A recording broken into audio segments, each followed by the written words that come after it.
So hi everyone, and for those of you who haven't been before, this is Rust and Cpp Cardiff. We have a Twitter, an email and a Discord, and I will pop them in the chat for anyone who hasn't joined them already.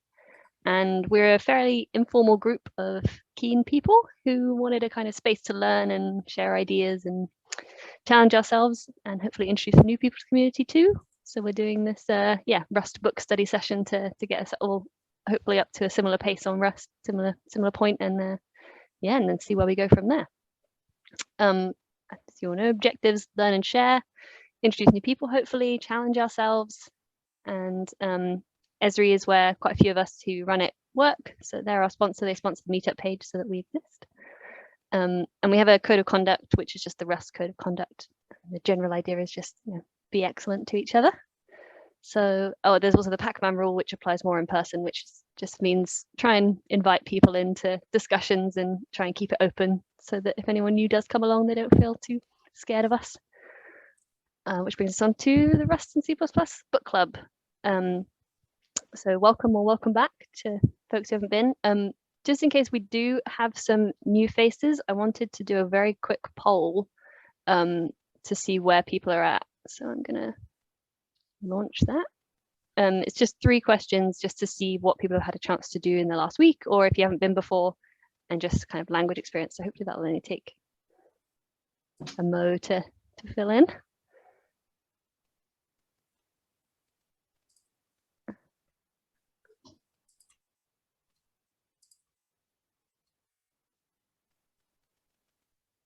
And that will kind of help dictate the pace at which we can kind of cover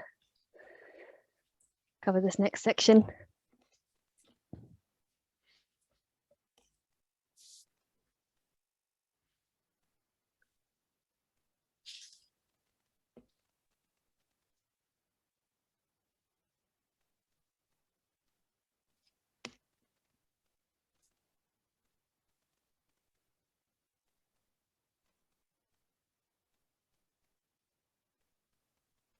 So I'll just do another couple of seconds just in case anyone else wants to fill it in.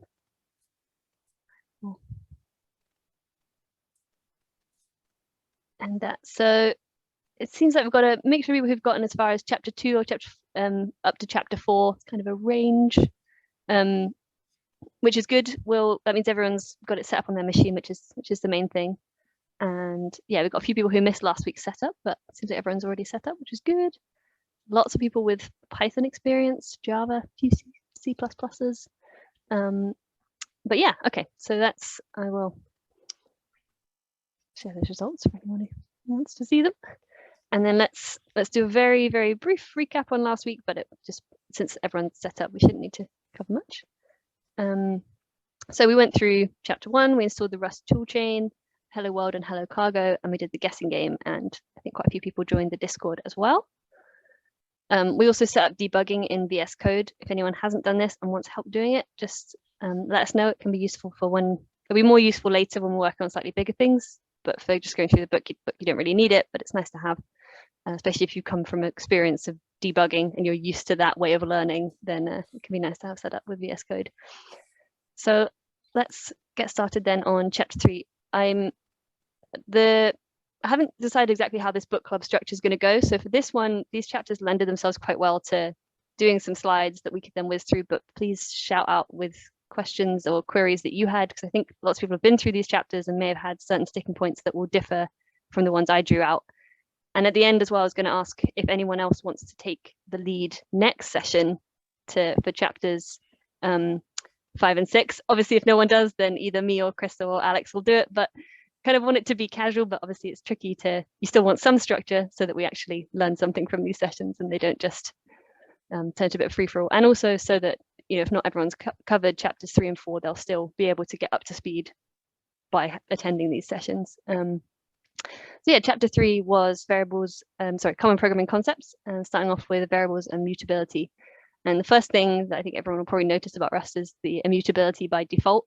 And you also even get a warning if you've made something mutable, which doesn't need to be mutable. So there's this just real emphasis on, if you don't need to change something, don't. That'll make the compiler's job a lot easier, and will mean you can optimize things.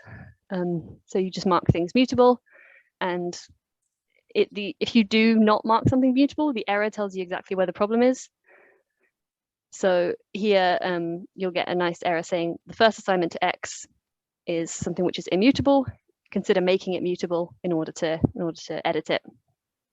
And if that's not enough, you can also get extra error information, and I quite like this. So when you get an error message, it has an error code, you can then get extra info about that error in general rather than just specifically in your code, which can be nice. You learn things from it.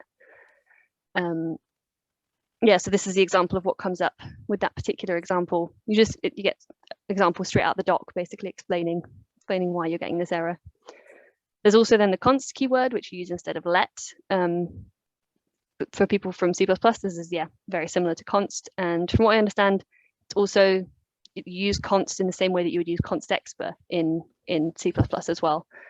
So it's slightly different. And then you have naming convention of everything in all caps. I quite like that Rust has quite a clear naming convention of how you do the casing, because it means everything's consistent. Should in theory make things more readable as you get used to the syntax. Compile time evaluated.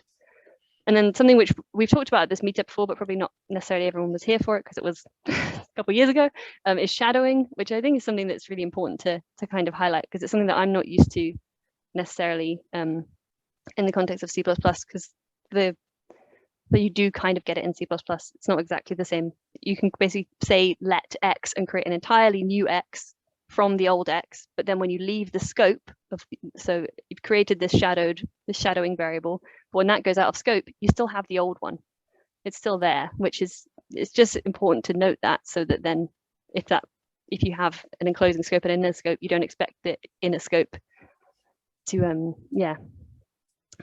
have changed that outer scope value if you've written let. I can imagine it being quite easy to accidentally write let, but having not written a huge amount of Rust code, I haven't run into this error myself, but it's something that I feel like I could do by accident.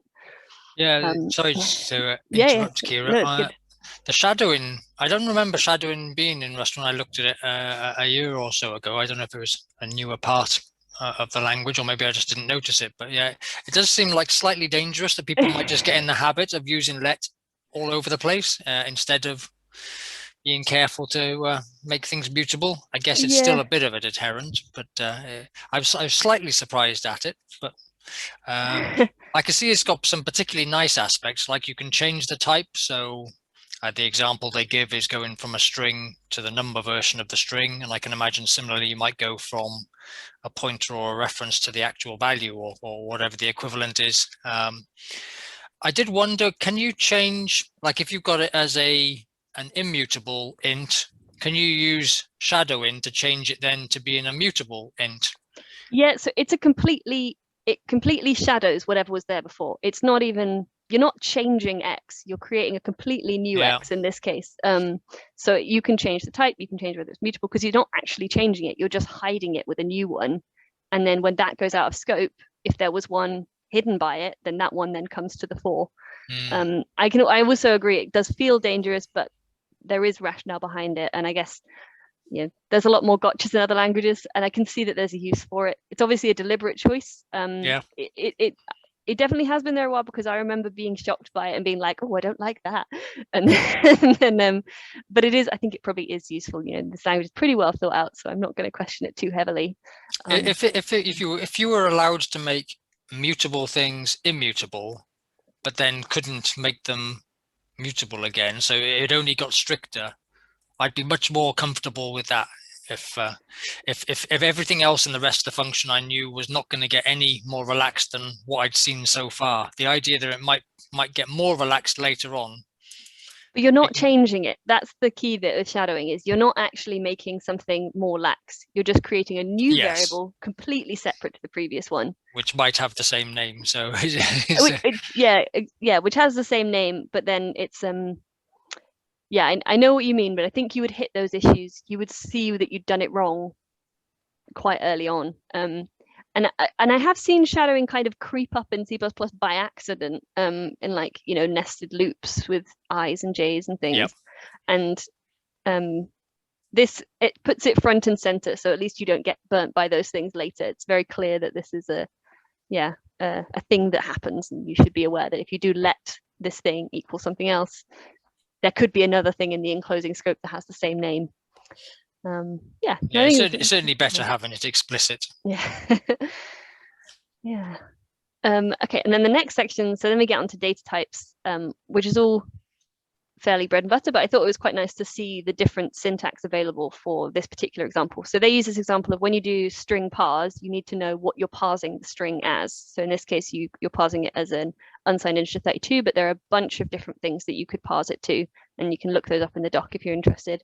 But you can also, for those who've come from the C++ background and are more comfortable with template parameters, you can also write it this way, which maybe is a little bit more comforting to see that parse is a generic function where you can pass in a type, and it's just that that's being inferred, kind of like template argument deduction, where it's figuring out that it needs to be an unsigned integer 32-bit.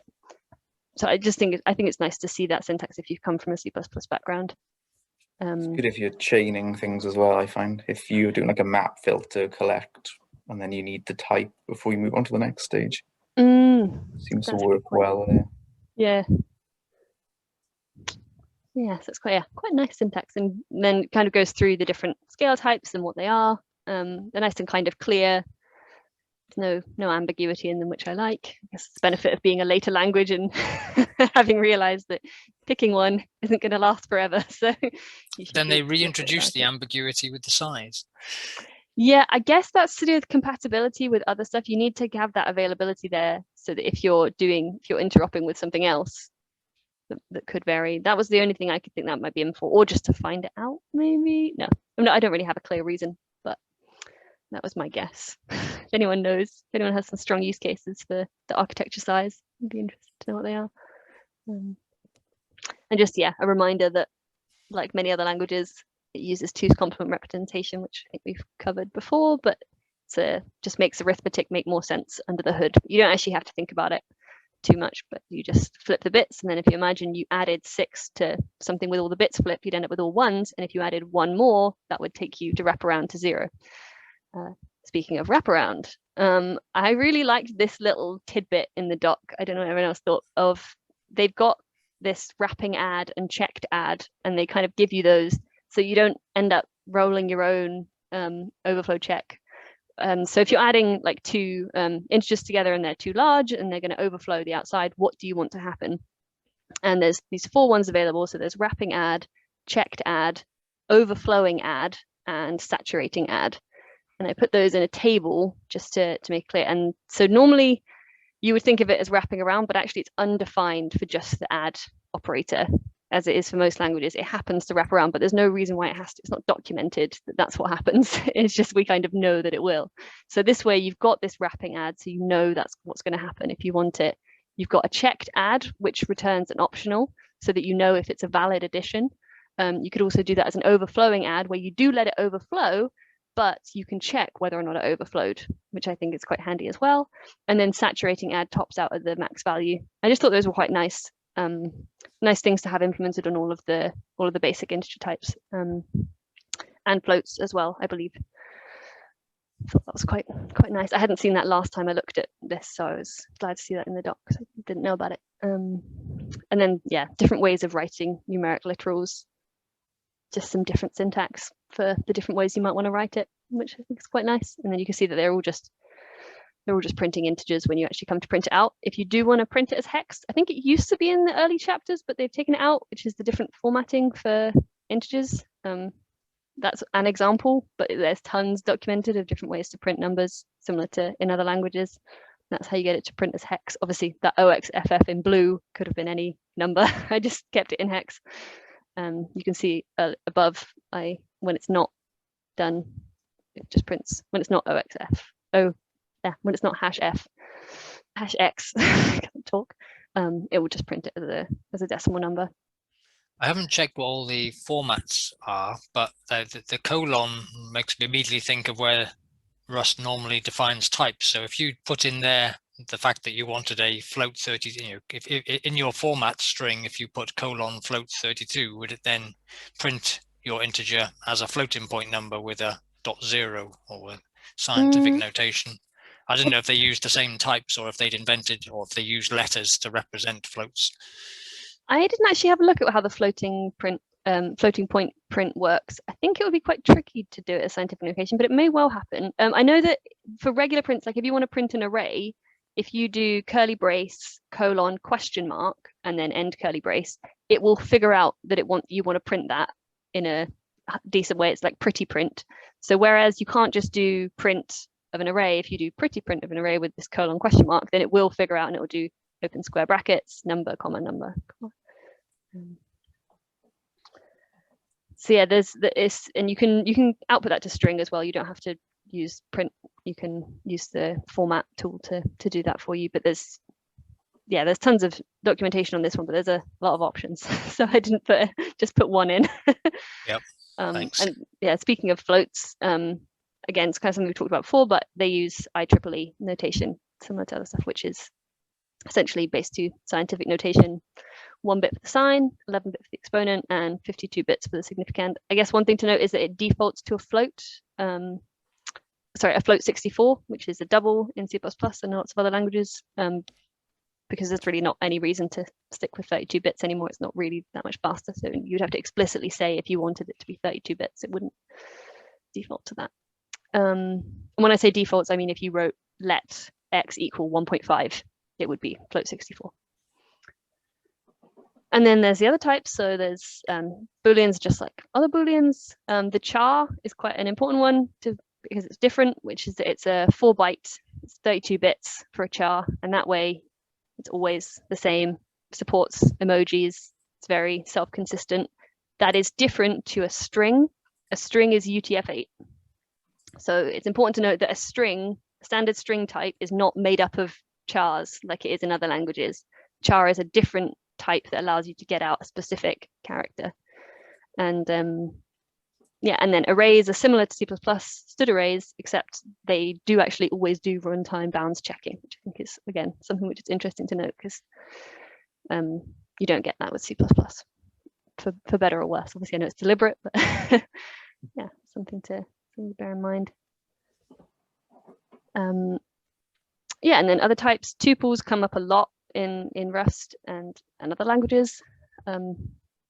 You can infer the types explicitly, or you can annotate it using this syntax here. So this saying let x equal a tuple made up of these 3, and then you can set it on the right hand side. You can also do this, which is similar to a structured bindings in C++, where you decompose it into 3 variables x, y, and z, and it will again figure out the types for you. And then to access it, it's just .index syntax. Do you know if with the tuple assignment, if rather than let in a new tuple, if you'd already got variables, mutable variables, x, y, and z, could you then just do an assignment? Because that's one thing C++ doesn't let you do, is a destructure into existing variables. Good question. I don't know. I'm going to write that down. I'll check it after we've gone through, because I do have it set up on this machine. That's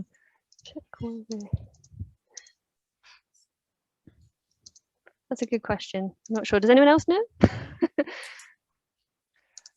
C++ doesn't allow it because it wants to put things into the same memory layout. So if you did it of existing variables, they've got no memory relationship to each other. So you'd have to do copies of the parts, and I guess they could extend it for that, but they haven't. Yeah, makes sense. Well, yeah, we need to check. That'd be a good one to find out. That takes actually to the end of 3.2 and on to 3.3, which is functions. So you need to declare the types of all parameters, similar to other languages, different to Python for those who come from a Python background. And you declare your return types with an arrow at the end. If you don't have a semicolon at the end like this, then that means this is going to get returned, which is, I guess, one of the things which is a bit special about Rust. It's a bit different. We could also have written return x+1 semicolon, but this is less common in Rust, and that is the kind of deliberate stylistic choice. You won't see this most of the time. It's kind of passé in Rust from what I've read online, but I'm not speaking from that experience, just from what I've read. Obviously, in your own code, do what you like. If you put x+1 semicolon, that would be a syntax error? Correct. No return, because of what we come on to next, which is statements, expressions, and values. So a statement does not return a value. So if you put a semicolon at the end, then you make it a statement. Whereas expressions do evaluate to values. So if you call a function and a value gets returned, then that is an expression. And x plus y is an expression unless you put a semicolon, then it becomes a statement. We'll comment it. There's a point that someone made in the Discord channel about break statements, which is a bit interesting. It's similar to return statements. So just note that, yeah, return, if you put a semicolon at the end, it's a special one. So even though you are still returning the value because the return's doing it, but in general, semicolon is at the end makes it a statement and therefore not returning. If expressions, one thing that makes Rust a bit interesting, if expressions in general are very similar to other languages, you don't need the brackets, but it's worth noting that they don't automatically convert non-Boolean types to a Boolean type. So just something to be aware of if you're used to C++. But they can be used to assign with a let statement, but your branches need to have compatible return types. So for example, this is let number equal if condition 5, else 6, straight out of the doc. It's kind of the equivalent of a ternary operator. So as far as I know, Rust doesn't have a ternary operator. Please someone jump in and correct me if I'm wrong. And this is the syntax they would recommend instead of a ternary operator, which I think is fair enough. Yep, I think it's preferable. I think it's the other way around. C++, if it had a decent if statement, it wouldn't need a ternary operator. Yeah, and then loops work the way the name implies. So it loops until it breaks. What's slightly interesting about it is that you can also name your loops. I put together this example. You would never actually do it this way. But I thought this was the easiest example I could think of in my head. I'd be interested to know if anyone else can think of a clearer example. So in here, I just say I'm looping over a grid, which is an array of arrays. I'm saying, okay, if I've reached the last row, then break out of the row loop. And then internally, I also have a column loop. And if I reach the end of the column, break out of the column loop. And then I'm just printing it. In reality, you wouldn't write it like this way. You would use a range loop, a for range loop. So you would say, for I in blah, for j in blah. You wouldn't do it with a loop like this, but it's nice to see how you can name your loop and then explicitly break it out of it. I don't know if anyone knows what other languages support this. I thought it was quite nice. I can see use cases for this definitely.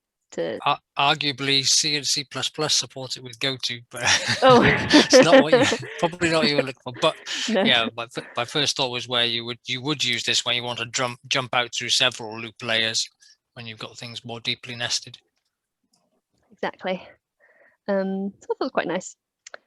And similar to the if being a ternary operator, you can also return values from plain loops. So you can say let result equal loop, and then this here, the break keyword is returning counter over 12.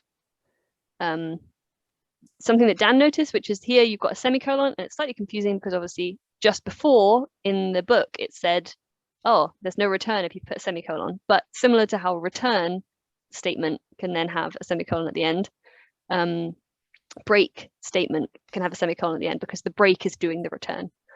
Just worth noting. I just tried out for fun removing this semicolon, and it still compiled, which I was surprised by, because this is basically a let statement with a loop. And I would have thought this semicolon was required. In all the examples, it's there, but if you remove it, everything still works. If anyone knows why or has any thoughts on why, I'd be interested to know. I thought it was quite interesting. Are the other loop statements as well, or is it just that one? Is just like a this while one. loop? Just that one, okay. For assigning it to a value. Oh, you mean semicolon thing? No, for the expression. So assigning it to a value, yeah. So it's just the loop that's an expression of it. I believe so. That's from what I read. That's what it seemed like. Although I didn't actually check. It's a fair point. I'd like to think that they all similarly could be expressions. It did. We'll double check afterwards, but I think it said it was just for this particular loop. There's the basic loop. They might extend it to the other ones in the future if there's a use case for it, though. I mean, you can imagine that the loop is the generic one, and you could build while or do loops or whatever other types you want out of a generic loop. So you'd But like what's to your think they'd have the return?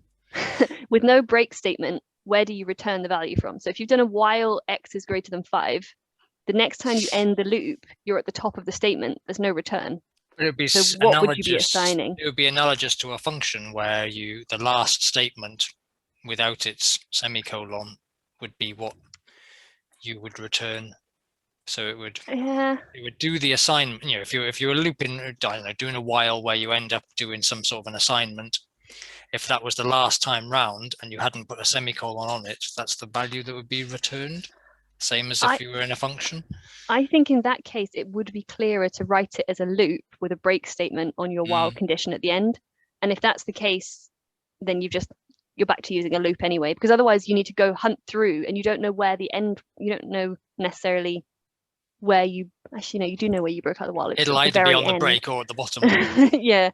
So, but yeah, I can see your point, but something to try I don't believe it's there, but we'll have to check. And then there were other loops that we've kind of half mentioned already. So there's while loops, which are the same as other conditions. It breaks other languages. It breaks when the condition's false. And then there are for loops, which you can use on iterators. At the end, I think this statement, this for element in A, do something with it, is surprisingly dangerous. You would find the error very quickly, but it's just something that I will bring up at the end because I thought I didn't realize until later what this was doing. Those for loops. And if you want to do like a for loop going from the values 1 to 10, then you would do it very similar to what they do in Python. You would say for number in 1 to 11, not including the last value. There it would print 1 to 10. It's the equivalent of range in Python. And then the next bit, I don't know if anyone did these exercises, convert temperature between Fahrenheit and Celsius, generate the nth Fibonacci number, print the lyrics to the 12 Days of Christmas. They're just some fun exercises to work through before you get on to chapter 4, which is arguably the meatier of the chapters, maybe. It depends what you're familiar with. If you're very familiar with this type of thing, then maybe it would have seemed easy, but it's something that Rust talks about a lot, and it will in more detail in later chapters. But for this one, it just covers what is ownership, references and borrowing, and the slice type. Before we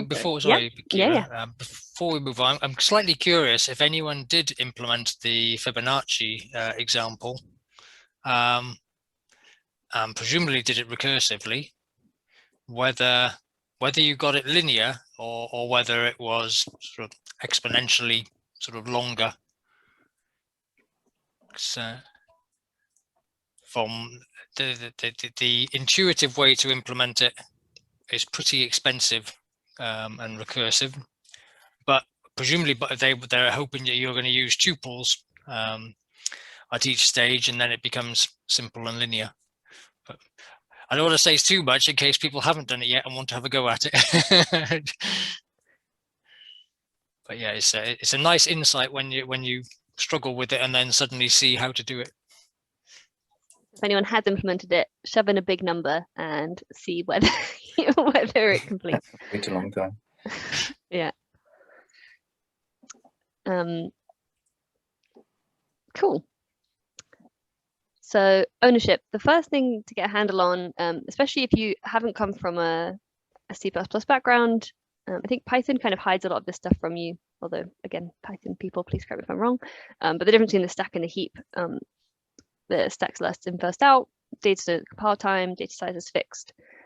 Whereas the heap, you do the allocation at runtime, and then you can change. That means that you can then change the size by reallocating. So there is work being done there, and you use a pointer to memory to access the data after allocation. And it's more generally expensive to create, and you need to clean up the memory when you're done with it.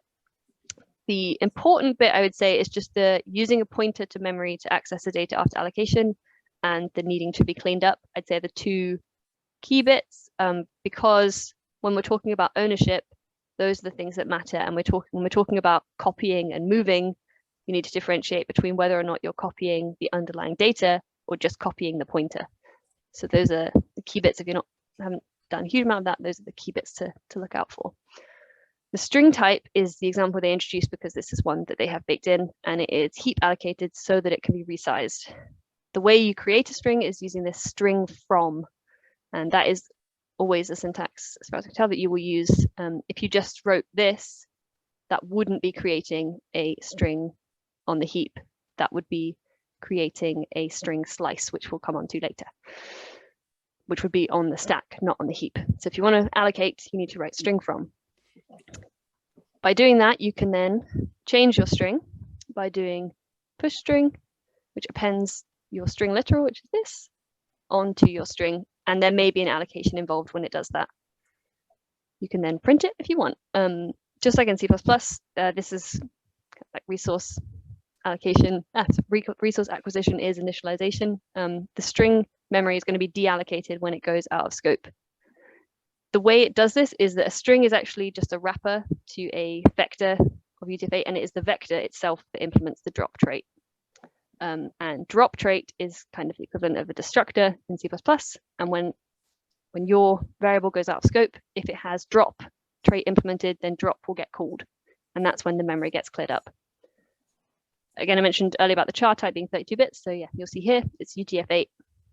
It's got an unsigned 8-bit integer. Here's your vector. The effect of ownership on this is a bit interesting. So simple types implement this thing called the copy trait, which means you can write this. And y is just a copy of x. So y is 5. Y, after this line, y has nothing to do with x, y is just 5. I was a bit confused by that in the book, because when it's early on in one of the early examples, it described letters binding one variable to another. So I wondered why they used the word bind. It sort of immediately had implications of some sort of aliasing to me, which made me a little concerned. But as far as all the times I've tried it, it seems to be a completely new copy that's just copied the contents. From what I gather, it's always a copy. Even in the string case, it's always a copy. So does that mean you couldn't create a clever type that's a sort of copy on write type thing that would do a shallow copy, but sort of keep shared references to something underlying or something? So shared references is something that we'll get onto later. There is a specific type to allow you to do that right. Internally will. Yeah, I wish I could give you a full answer now, but I don't know enough to to do it without being wrong. So I'm going to restrain myself and say we'll get to that in, I think it's chapter 13. Okay. What's this space? Or maybe chapter 10. So custom types can also implement this copy trait, but you can only implement the copy trait if you don't implement the drop trait. So bear in mind, I said that it's always a copy. They don't describe it as always being a copy unless you've implemented the copy trait, but it's helpful to realize that it is. Because for the reasons we'll come on to in a second. The string type stores a pointer to the memory where you've allocated your string on the heap, which means if you copy this string, you move ownership into the new string. Now, when I say move ownership, I'm not saying I moved the string. The underlying string is the same. What you've actually done is you've copied the pointer into your new value, and the compiler has said that means your original variable can no longer be used. That is what's actually happening. You're always doing a copy, but the variable that you copied it from, the compiler knows that because this implements, because it doesn't implement the copy trait, you know that you can't use the previous one. You've moved from it. So I found that helpful to think about it this way. If you find it helpful to think about it a different way and say, if you don't implement the copy trait, you're doing a copy. If you implement the move trait, you're doing a move, then that also works. But it's up to you, whatever you feel most comfortable with, but you're moving ownership into the new string.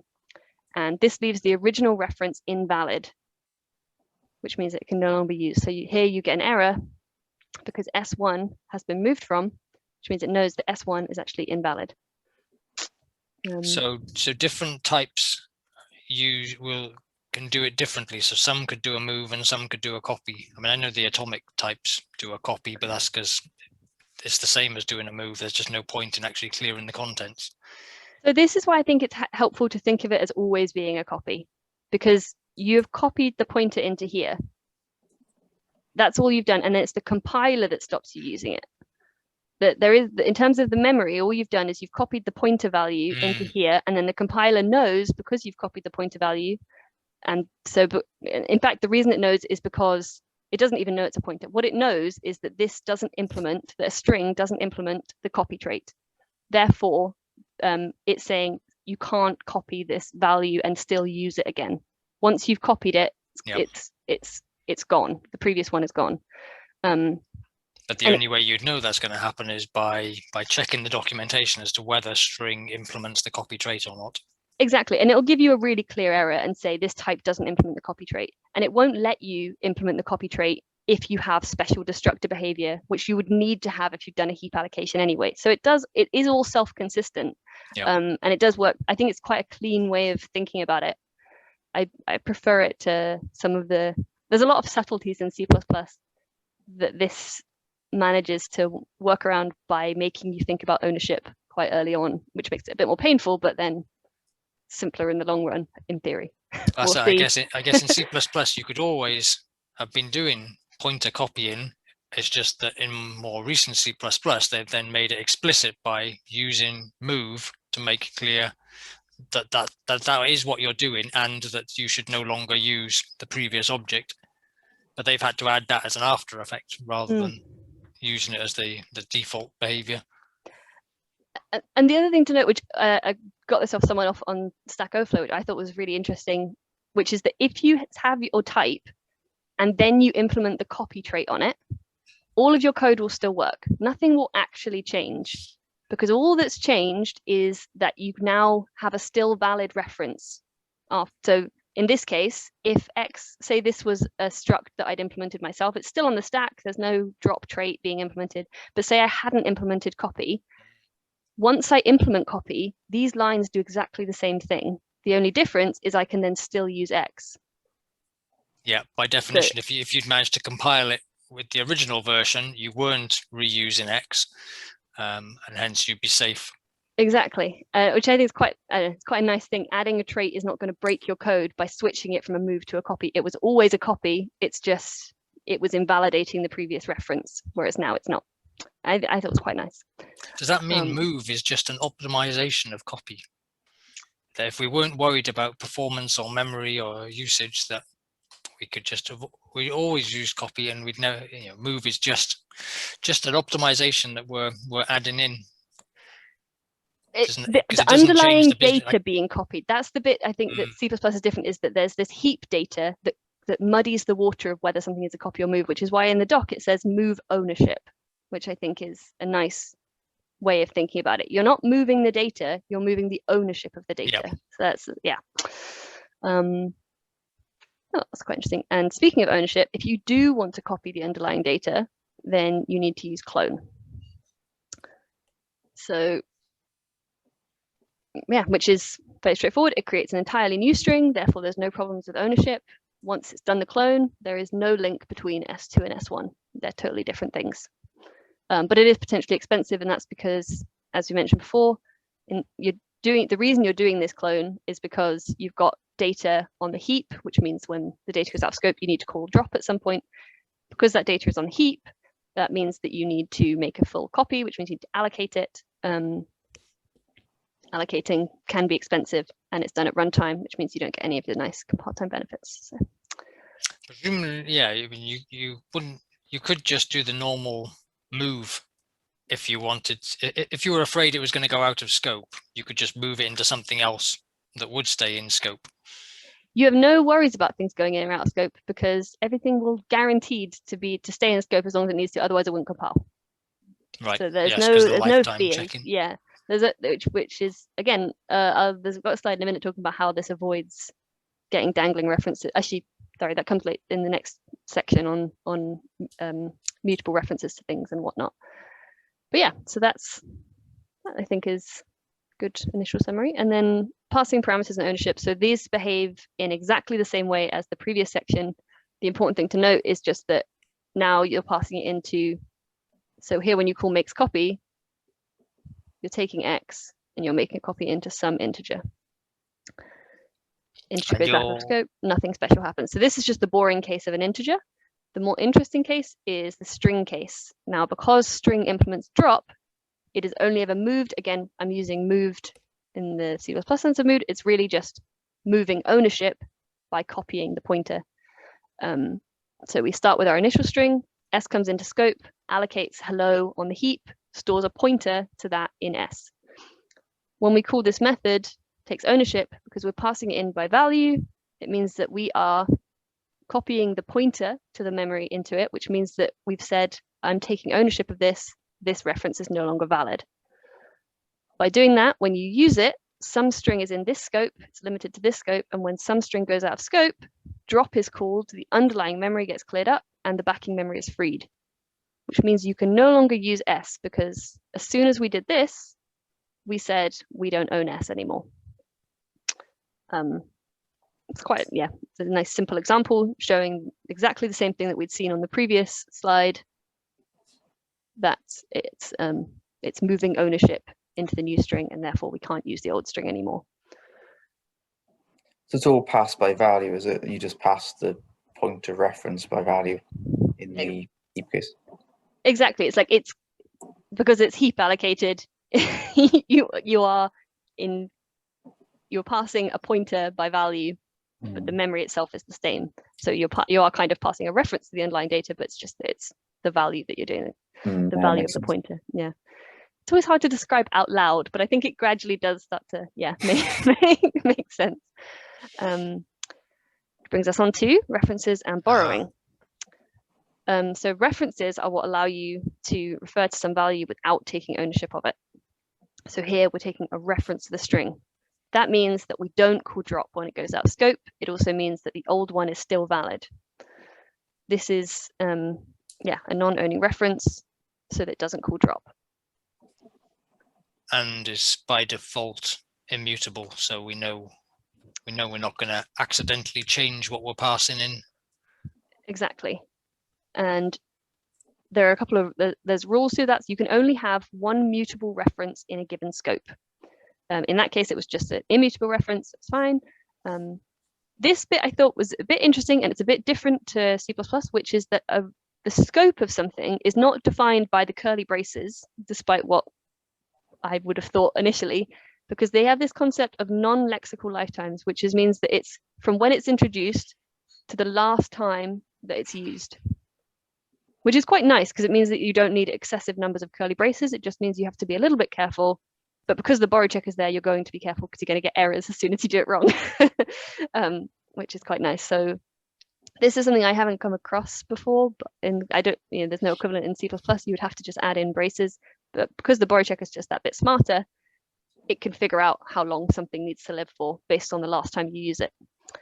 I guess thinking about the lifetime check-in, you can imagine if you're halfway through a block and that's the last time you used a reference, it would be overly strict if it insisted that the lifetime had to be maintained all the way to the end of that. There might be other things that would conflict with it. So that's yeah, I agree. That presumably opens up more code that you're able to write without incurring the wrath of the lifetime checker.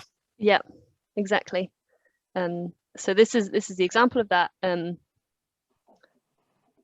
Here we've said let mutable string equal string from hello. If we take one mutable reference, we then can't take a second mutable reference because this one is still in the scope because we're going to use it later, which means this is taking two mutable references of the same thing. That's an error. You can only have one mutable reference of the same thing. So in this case, it's slightly different because we're not using R1 later. We're only using it here. At this point, when I take another mutable reference to R2, this all compiles fine. Even though R1 looks like it's in scope, it's not in scope because we're not using it later. It only exists for these two lines here. Yeah, I think that's quite nice. And initially, when you say, oh, you can only have one mutable reference, you think, gosh, that's a bit restrictive. But actually, your scope's limited to how often you're using it. And in reality, you shouldn't need to do it that much. And if you do, you're going to run into problems anyway of having something living a long time and then changing. You're going to get side effects going on and all sorts of things that you probably don't want anyway. So it's restrictive, but reasonably so, it seems to me anyway. Yeah, no, that's really nice. I mean, certainly in C++, when you're using curly brackets to try and get sort of similar effects, you quite often hit a problem that there's a variable you introduce inside the block that you actually do want outside the block, but you want everything else scoped. And whereas this seems to get around it nicer than having to just pre-declare the variables that have a longer lifetime. Definitely, yeah. The other thing to note is that we can't have a mutable reference while we still have an immutable one. And same rules apply as the ones we just talked about. So here I've taken an immutable reference, I've taken a second immutable reference, and I can use them both. That's fine, because I can have more than one immutable reference. And I can have a mutable reference, but if we try to use one of our immutable references, then the lifetime of our mutable and immutable references would overlap, and therefore we'd get an error, because you can only have one mutable reference and no immutable references at the same time, whereas you can have many immutable references. I think I've said the word mutable too many times. It started sounding strange, but that will make sense. And it's because of these rules that we don't get dangling references. So for C++ folks, dangling references are sad times. This is a nice, clear example of the kind of thing that could get you a dangling reference in C++ that can't happen in Rust. So you've said, okay, I want to return a reference to a string. I'm going to create my string, and then I'm going to turn a reference to it. But S goes out of scope and is therefore dropped. Memory goes away, and Rust knows about this because of all of those restraints. It's got this thing called the borrow checker, which means it knows the lifetime of everything. So it knows that the lifetime of the string is only this length. It knows that it's gone by the time you pass it back. So by being strict about the lifetimes, it's able to know exactly the lifetime of everything, and therefore we can avoid dangling references. It's useful. And just to reiterate those rules, so at any given time, you can either have one mutable reference or many immutable references. And you know that the references must always be valid. So that's what the borrow check is for, and it will not compile if it's not. Which brings on to the final section of our chapters, which is the slice type. It's a reference to a portion of a collection, for example, a string, an array, or a vector. And this section introduces us to a couple of nice little things, which is BTYES, that should be BYTES for bytes. Typo. Bytes, iter, and enumerate. Of these as bytes, I guess makes sense. It's doing that in the example in the book, it's doing it in the context of a string. It's calling string.asBytes. We've already said that underneath a string is a vector of unsigned 8-bit integers. So as bytes makes sense because that is 1 byte. And then iter gets you an iterator over it.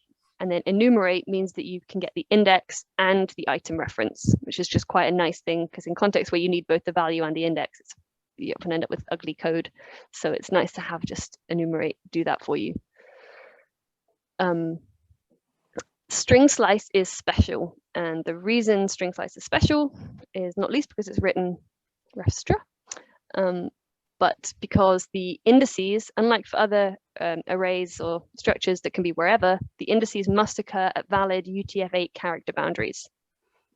When I say character, sorry, when I say character boundaries, I mean those defined in the Unicode standard, not glyph boundaries. So but it means if you had, so you can still index into it. I don't know if it was 10 bytes, but that was actually a bunch of multi-length characters, or 3 bytes, 4 bytes, 2 bytes, 1 byte. You can actually index it, or you do index it 0 to 10, but you're only allowed to use the correct values, or do you index it sort of 0 to 3 because that's how many UTF-8 characters are in it? If you were doing a for range loop over your string, it would give you the valid UTF-8 character entries, I believe. I should have checked this. I don't know why I didn't. But if you tried to explicitly get a slice like this, it needs to be at valid character boundaries. If it's not at valid character boundaries, if I tried to get half a cat, it will panic, which is nice. I think that's, yeah. It's you know, it's not perfect. It's not everything that strings can do. Strings are a pain. Yeah, it certainly means you need a lot of knowledge about the contents in there. I'm slightly surprised that it doesn't use the indexing to index into the correct Unicode characters. So for your cat example, you just specify a range of a single value. So, oh, sorry. In the range like this, it wouldn't. But in reality, if you're dealing with strings that aren't going to be just within the kind of basic range, then you're probably going to run into problems anyway. And I think it forces it to be kind of front and center of, you know, if you want to, you can get particular characters, I think, out, but you just wouldn't do it using this sliced index type. If you're using indexes, there is an assumption that you know what you're doing. Can you create a slice using the iterator? Can you? Well, if you use the enumerate type, then you would know the indices.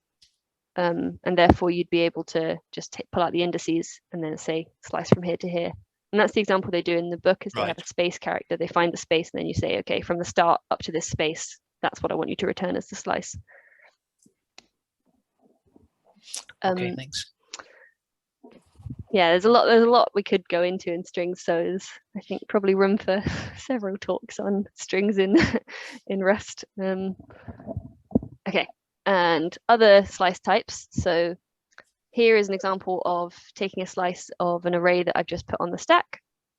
So there, I've said, okay, I want to iterate into my array, my reference, and then getting characters 3 to 6.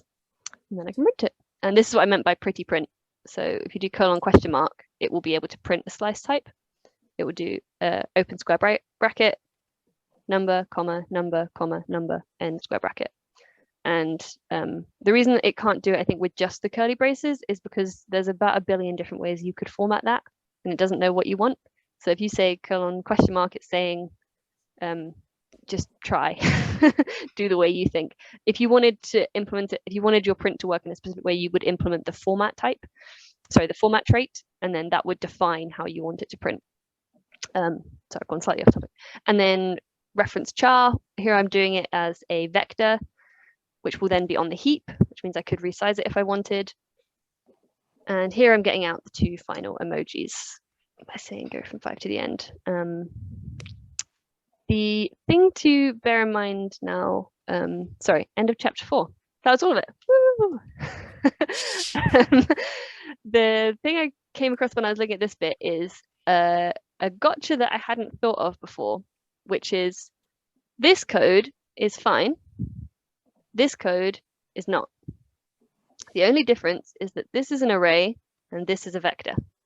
And it again comes down to the same thing as earlier of passing a string into a function, passing anything where the type is not exactly what you think it is.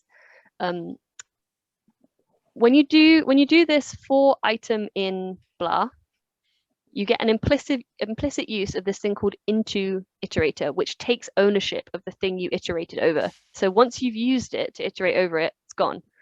If you did .iter, then that would be fine because that doesn't take ownership, but into iter does.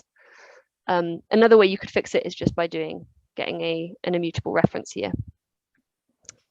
I found some nice explanation online. So the iterator returned by into iterator may either yield a particular type, reference to a type, or a mutable reference to the type, depending on the context. Whereas the iterator returned by iter will yield a tref by convention, and the iterator returned by iter mutable will yield a reference mutable t by convention. And that's just something I hadn't really thought about. I generally think of for loops as fairly innocuous, so it's nice to have it spelled out. I thought it was worth mentioning because I could see people hitting it in the future being like, what the hell? Why can't I use my vector anymore? Because you've gotten rid of it. You just didn't realize you've gotten rid of it. So you could think of this as just another function call, which is passing your vector into it. Yeah. Easy gotcha. Yeah. So I don't know if anyone, so those are chapters 3 and 4. I don't know if anyone had anything else they wanted to bring up, anything they noticed that wanted to chat about. A word that I kind of just been talking for a while, but I thought that was the easiest way to cover the content because there's quite a lot in those 2 chapters.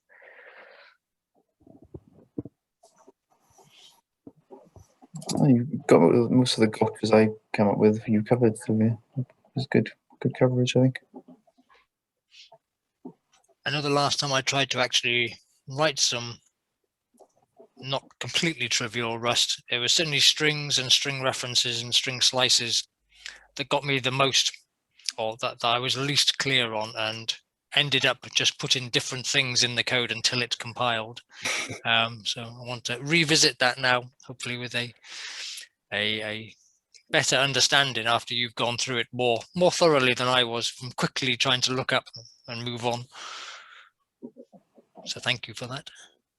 Because one of the nice things about Rust is even if you just try and shove things in until it works, you know your code's going to be safe, which is unlike when people have issues with like C++ and they think I'll just shove things in until it works. They end up with horrible things happening. Yep, no, I very much had precisely that earlier this week in C++, where I was creating a new object inside the scope of one of the things I was passing in, and during the constructor I just used a reference to it, and I knew that the users of this class were never going to consult that reference again later, but there was no way I could stop anyone in the future adding a method that would try. And I was thinking Rust wouldn't let me do this, whereas I just had to make a design choice as to whether it was worth changing to a shared pointer or not. So yeah, I think it's good. In some ways, I think Rust just forces you to use a subset of all the design decisions you could be using, maybe in other languages, a sort of safe subset of design decisions. Yeah, and I think as well, it makes you, I think initially at least, you end up probably doing, to get around a lot of these issues, people end up doing more copies than they need. But then one benefit of that is it means when you then come to do performance testing, you can actually look at where you need to do it rather than being a bit too reference happy and assuming that everything needs to be hyper optimized when it might not even be more optimized to do that. In some cases, it is cheaper to do a copy. That's right. The pointers can create extra aliasing that stops the compiler or the linker doing some of the optimizations. Exactly. So it kind of makes you think about it and be like, do I actually want to do that? Or am I just doing it because that's what I do on muscle memory rather than deliberately? Cool. So in terms of what next, I have, these are the three chapters that are coming up. I wasn't sure how much people would want to cover, so I have dutifully prepared another poll to see what people want to do, which is the first one being, when shall we next meet? I don't know what people think about frequency. I was quite happy with the 2 weeks, but I know that, yeah, other people might not have been, so I thought I'd leave it open to the floor.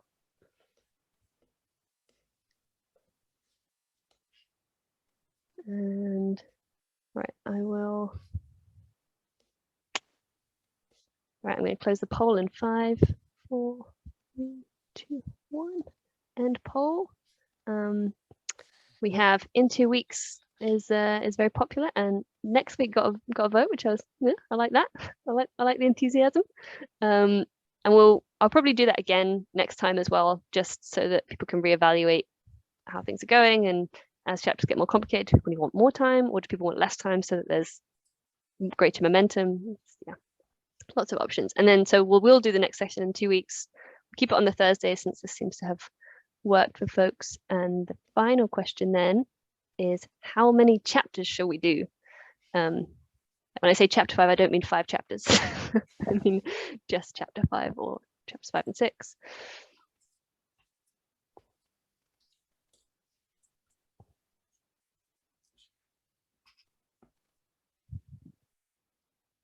Cool. So we seem to have met in the middle. The majority have said 5 and 6. We've got 1 for 5, 6, and 7, and 1 for 5 only. So that seems like a fair compromise. The next 2 chapters aren't too bad, but yeah, pattern matching is an important one because it's so ubiquitous in Rust. Pattern matching is the way people try and do everything. Well, I could pattern match this. I'll pattern match it. So it's something that I definitely want to get more comfortable with doing all the time. So yeah, all right, we will do chapters 5 and 6, and if anyone else does want to take the lead next session, just message me on the Discord or via Meetup or any of the many other means in which you can contact me, and let me know. If not, one of me or Alex or Chris will probably do something similar. I didn't put a poll in for it, but what did people think of this format of slides? I'm aware it isn't necessarily super conducive to conversation. But yeah. It was good. I definitely learned some things I completely missed reading through it. I quite liked it. So long as everyone feels happy to interrupt you, and so long as speakers are happy to be interrupted. Oh, definitely. I Thank guess. you for talking, because it would have felt like pretty lonely up here. I would say, from the point of view of participants in this, that if you try and actually not just read it, but actually have a go with some of it ahead of time, chances are you'll come with even more questions to pepper you with. So it sort of has pros and cons. Exactly, but I think that's good though, because like when you read it just yourself with no immediate thing coming up, I think it can be tempting to skim read and miss some of the things. But then when you have a session then on it, different people will have picked up different things from their reading of it, and you should end up then everyone getting a kind of fuller picture of it. And some of them have little spin-off bits, there's little like bits in a slightly grey box that you can then go and read if you want, and a lot of capacity to learn there, but I think it's easier with other people to then be able to discuss. I guess that leads on to whether everyone's comfortable with a session not getting through all the material it plans to, if there's more conversation than expected. Yeah, which is fine by me, but if people are chomping at the bit to move on, have to work out some sort of compromise strategy. One thing I think is nice is that even if you read ahead, I think those earlier chapters are still relevant, and the discussion on it will still be relevant, because it doesn't strictly just build. It kind of also, there's a lot to cover, and there's side steps and things. So it's not necessarily a bad thing if people are super keen and want to read ahead. In fact, it's probably a good thing, because then they'll be able to answer questions, as long as the sessions then don't become boring, which I don't think they will. Yeah, because I think you always learn more, and you always sometimes you think you understand the basics, and then you realize, oh, actually, wait, I've just been getting away with half understanding it. Yeah. All right, fab. If there's no other conversation topics, one thing I was going to do, I think everyone was already set up, but just in case, if you want to send it to your friends, just a reminder that that's the tool chain where you install it, and then after you've installed it, oh yeah, one thing that's useful, if you're offline and you want to open the book, if you just open command prompt and type in rustup doc --book, that will launch the book for you, your local copy of the book, which will be the version that matches the compiler version you have locally. I mean, we all installed recently, probably, or did an update recently, so it should be up to date, whatever. But it's nice to know you have an offline copy of the book. I always think that's the one I tend to use. All right, shall we call it a meetup then, and see you all in 2 weeks? I reckon so. Thank you very much, Ciara. Yeah, thank you very much. Thanks for coming, and yeah, I hope that was useful. And if it wasn't, and you don't want to say it out loud, just message me directly. tell me so I know. And yeah, see you then. Thank you. Thanks. Bye all.